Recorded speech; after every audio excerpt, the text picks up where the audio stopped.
હિન્દુઓના આરાધ્ય દેવ ભગવાન શ્રી ગણેશજીનું ભવ્ય આગમન સુરત શહેરના પાલનપુર પાટિયા પાસેના સાક્ષી સર્કલ ખાતે જય બોલે સરકાર દ્વારા અઘોરી બાબાની થીમ પર કરવામાં આવ્યું હતું, જેની શોભાયાત્રા પાલનપુર પાટિયાથી નીકળી સાક્ષી સર્કલ પહોંચતા ભક્તોમાં અનેરી ખુશી વાપી જોવા પામી હતી। નાનેરાથી લઈ મોટેરા સુધીના તમામ ભાઈઓ તથા બહેનો ડીજેના તાલે નાચગાન કર્યો હતો, તેમજ અઘોરી ગ્રુપ દ્વારા ભસ્મ આરતી પણ કરવામાં આવી હતી। જ્યારે આ ગણેશજીની યાત્રા સાક્ષી સર્કલ પાસેના જય બોલે સરકારના મંડપ પાસે પહોંચી તો લોકોએ ભગવાન ભોળાનાથ અને શ્રી ગણેશજીનો જય જયકાર કર્યો હતો। સાથે ઓર્કેસ્ટ્રાના સથવારે લોકો ઝૂમ્યા હતા। અઘોરી ગ્રુપ દ્વારા આગના પ્રયોગો પણ કરવામાં આવ્યા હતા।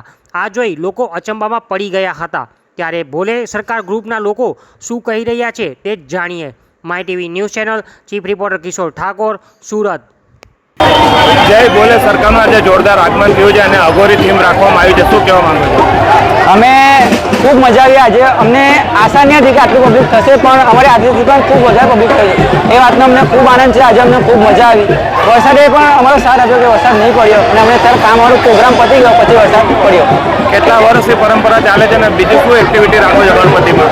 આ અમારું 7મું વર્ષ છે અને હવે અમે જંગલી થીમ પણ રાખેલી છે, તો અમારા દરેક ભાઈ ભક્તોને વિનંતી છે કે તમે અમને જોવા આવો। જય બોલે ગ્રુપ દ્વારા જે સપોર્ટ કરે છે એને શું કહેવા માંગો છો? જય બોલે સરકાર જે પણ સપોર્ટ કરે છે તેમને દિલથી અમે ધન્યવાદ કરવા માંગીએ છીએ। અંતે મેસેજ શું આપશો ભક્તોને?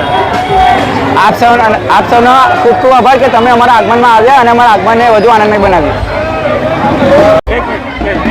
જય બોલે જય ગણેશ, ગણપતિ બાપ્પા મોરયા, મંગલ મૂર્તિ મોરયા। જય બોલે સરકારથી સુરતમાંથી અમારું ગણેશ ભગવાનનું આગમન થયું છે। ગણેશ ભગવાને જાતે પ્રાર્થના કરી છે, જય બોલે સરકારના રાજા આવ્યા। સો એક બાર જોરદાર તાળીઓ।